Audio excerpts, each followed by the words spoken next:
Today we're at Fanboy Expo located at the Hyatt Regency in Orlando, Florida. We're going to be checking out some of the vendors, cosplayers, and panels that are celebrating all things fandom.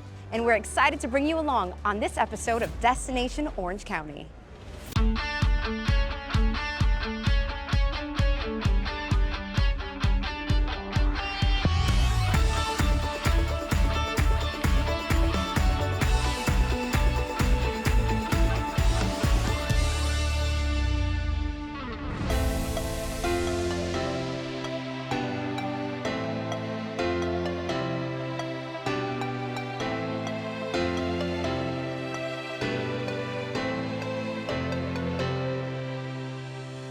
The Fanboy Expo is one of the biggest and best comic and anime conventions in the US. It is usually held several times a year in different cities like the one here in Orlando, Florida.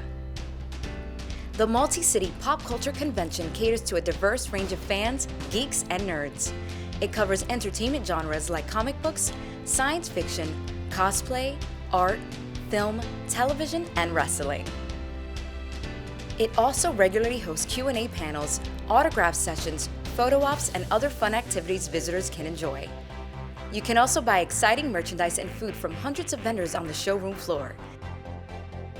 Nando and I spent the day spending money, going to panels, and talking to some great vendors and celebrity guests. All right, guys, so I'm here with Randall Jr. You guys in the Star Wars universe will recognize him because he is the stunt performer for one of our favorite Mandalorian, Boba Fett himself. Mr. Randall, pleasure to meet with you. Now, when you got into the business itself, did you ever think, it's like, did you know from the beginning that this is what you wanted to do, or was it something that just kind of grew on you? No, I knew I wanted to be a stuntman. I mean, I had a desire to do that. I was good at it, but I didn't realize where that career was going to take me. Right, and as we all know, it took you flying to the side of Jabba the Hutt's ship, and so I'm into it. Well, it's strange because when we did Star Wars, to me at that point in time in my career, it was just another job, another film. The costume was just another costume.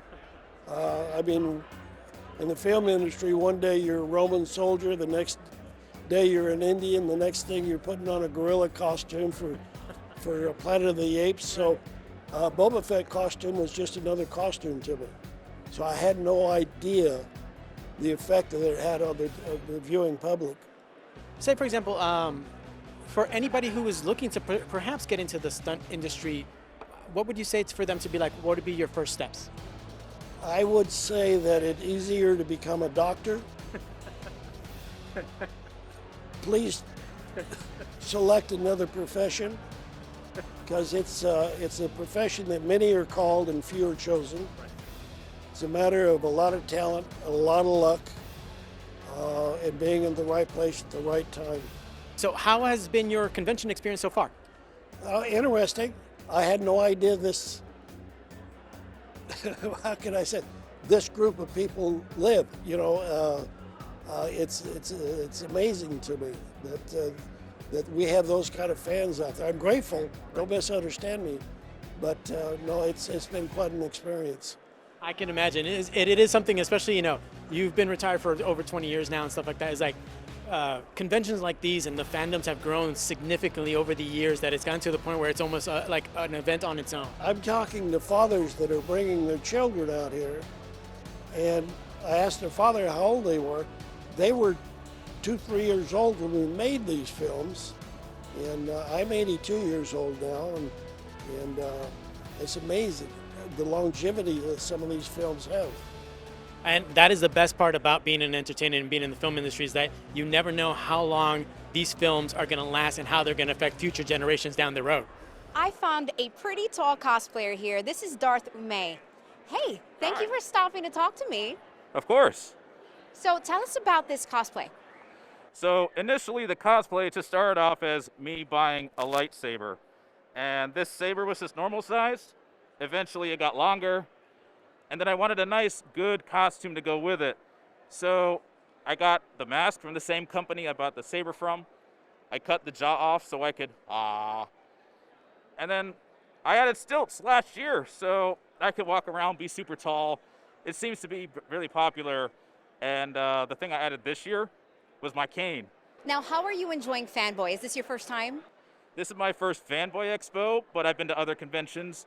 I'm having a blast. I like how on a Saturday, it's not as crowded as other conventions. I can move around easier, but I'm very happy with the number of guests, still the number of cosplayers, the people selling their merchandise. A lot of them seem to be more local, which I'm very happy about. And some of the celebrities, I couldn't believe were coming here. I was shocked. So it's safe to say that you'll be back. Of course I will. All right, guys. I'm here with Julius Leflore, stunt coordinator and stunt performer in a plethora of films. Julius, thank you for taking the time to chat with me today. Thank you. Now, it's taken you, into many different productions. I mean, I've seen the list of credits that you have to your name as stunt coordinator and stunt performer. How did it significantly grow? I mean, you've worked with, for those of you at home, he's also done stunt work for Billy D. Williams in Return of the Jedi as well. How did you work your way up to working with, Lucasfilm and Star Wars? I met Glenn Randall, who was the stunt coordinator of Star Wars, on a movie called Fast Times at Ridgemont High. Great film. He called me and told me that he was working on a film in Yuma, Arizona, and he couldn't tell me much about it. They said the name was Blue Harvest. And I was thinking, that's a kind of weird name for a film. And so what happened was I was originally there to double Billy D. Williams on the film. And so Glenn took me over to the Silex pit. And I'm thinking, what has this got to do with Billy D. Williams? He says, well, I need some guys to fall in this pit.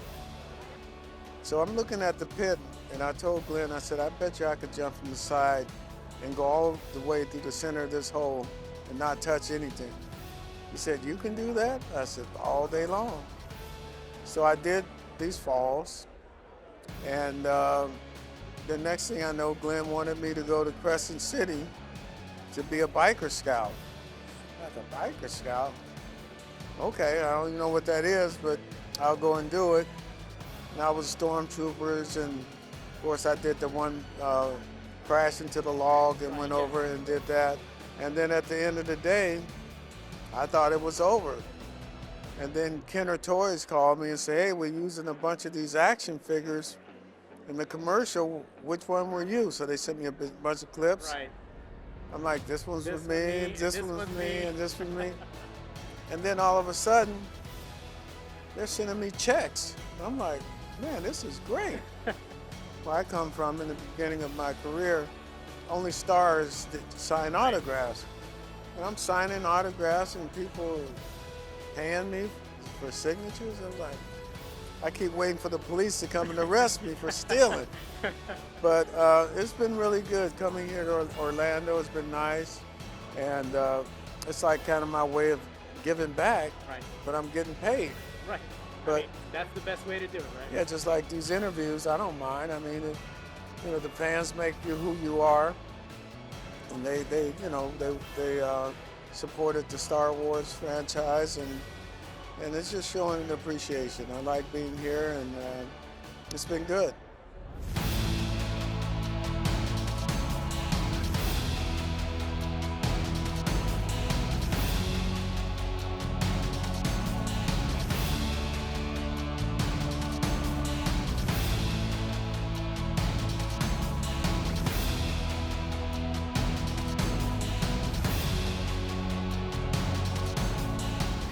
Now, you guys have a lot of 3D prints. Like, on average, how long does it take to actually make some of these pieces? They all vary. It depends if it's a single print, can be for like 6 to 8 hours. If it's something more complex like a helmet, it can be about 4 or 5 days. And it's something like that beer standing right there, that can take up to 3 weeks between the hand painting, printing, and everything. Now, that is amazing. Like, if I were to go anywhere, I would never have guessed that that was actually a 3D printed item. And like, this looks something that you would just buy at any like store. Yes, a lot of people come over here, they think they're ceramic pieces, they think that they're, the Galactus over there is resin printed, hand painted by Mema. A lot of people think that they're the store versions, and they're not. We do everything in-house, the printing, the hand painting, everything. So what keeps you coming to events like Fanboy Expo? We love the reaction from people from watching our stuff, from buying our stuff. And Fanboy Expo is our anniversary convention. Our very first show was at Fanboy Expo, and that's why the one that we want to go every time, because that's our anniversary in conventions. So how long does it take to make like one of these pieces of art? Yeah, all these pieces, they are laser cut, and they are then hand painted by my wife. We use our laser machine to cut all these signs. For example, for any of these like a 7 or 8 layers sign, it takes like 1 hour just to be cut. Right. And I would say that we have like around here 200 signs. Wow. Yeah. That's like a 150 all in display, and we have like 50 more on the back. It took like almost 2 months to make them. So tell us about your book. Okay, so Witch of the Black Circle is the first in my witch book series, Dawn of the Blood Witch. And basically, the whole premise is witches are real. They're trying to open up the portal to hell. And they want the old gods to come back and like reign supreme. Nice. Now, where'd you come up with that idea? I like it. Well, I've always been a witchy woman. So I just kind of took things that like happened in my own real life, and I base all of the books on actual events in history. So I use like serial killers as a backdrop, ritualistic murders that happen on Long Island, that sort of thing like that. And I use like these real events to kind of like enhance the reality of the story. So basically it's kind of like American Horror Story, where like each season is different, but they have a shared universe. Okay. So each book is a standalone book, but they share a world. So I have to do a lot of planning to kind of make everything fit and connect. All right, guys, I'm here with the Orlando Ghostbusters. Guys, thank you for taking the time to chat with me today. So tell me a little bit about your organization. So we're a group, we've been around actually for 15 years now. We basically fundraise for different charities. Our current charity is Starlight Children's Foundation. We're a Ghost Corps authorized group, which basically means that we work with Sony as well. So we've done different promotions for them through the years. So Starlight is unique in the fact that they basically provide games and toys to, critically ill children in the hospital to bring some joy to them. Because, you have a lot of children's charities, we support medically or whatever. So it's good for their mental health, and basically, and for them to be kids, because that's, when you're in that type of position, that's the hardest thing. So if folks want to find out more information about what you guys do and the charities that you guys support, where can they go to? We're on Facebook and Instagram. We're at Orlando Ghostbusters. So, and please just come by, look us up. We list our events up there. We'd be happy to see you out. Or if you want more information, please feel free to message us or post on our forums. Well, thank you guys. Folks, if you guys are ever out at any of the conventions, be sure to stop by the Orlando Ghostbusters booth and find out what events and charities they're supporting and help out. So as you can see, there's lots to do in this 3-day event. At the end of the day, I finally got to talk with promoter assistant Joanna Bowman to learn more about the family-run event. So let's talk about Fanboy Expo itself. How did this get started? Well, Fanboy was started about 12 years ago. Our home base is in Knoxville, Tennessee. That's where we kind of started and grew our fan base. Right. And we have been to Florida a few years in the past. We've been to Tampa and Lakeland a few years ago. But we've kind of settled here in Orlando in the last 3 years. And we're really excited to see this con become as big as Knoxville is. So we're really excited to see it growing every year and seeing all the people come out and enjoy it. So I mean, we might be just a little bit biased to Orlando. Little bit. What was it about Orlando that made you guys want to stay here? Everyone is so wonderful and great, and everyone is so kind, and they just show up and are supportive of us. And we've had that in other cities, but there's just something about that Orlando. There's just something about that Orange County everybody loves. So I agree. Now, when it comes to Fanboy Expo, what can people expect when they come? So we are a real family-based event. So there are other cons in the area. I know there's some biggies, but we're a more family-based. We're independently owned. So it's just the boss and us. Our families help. You'll see that all of our family members are helping.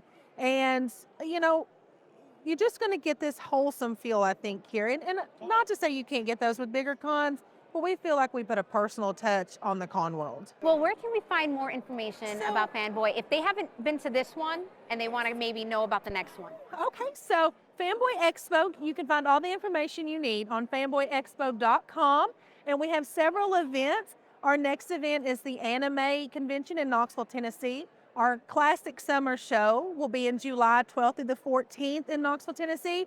And we can't wait to announce the dates for next Orlando. So that'll be in the fall of 2024. Yes, and before you go, because I know you're a busy woman, Of course. I just personally want to thank you Oh, for thank putting you. something like this together and bringing something for everybody, where we can all fanboy and fangirl Thank it you. out. It's so fun, isn't it? Yeah, it's so much fun. it's really fun. You can feel the energy and the Great. cosplayers. So thank you for what you do. Thank you guys for coming, and thank you for stopping by, and we can't wait to see everybody next time. All right, check them out, Fanboy Thank you. Expo. Bye, guys.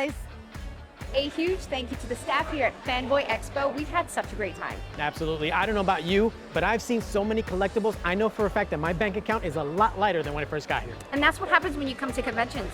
So many exclusive items. And I need every single one of them. Yeah. Well, if you guys are watching us online, be sure to like and share this video. That's it for us here from Fanboy Expo. We'll catch you on the next Destination Orange County.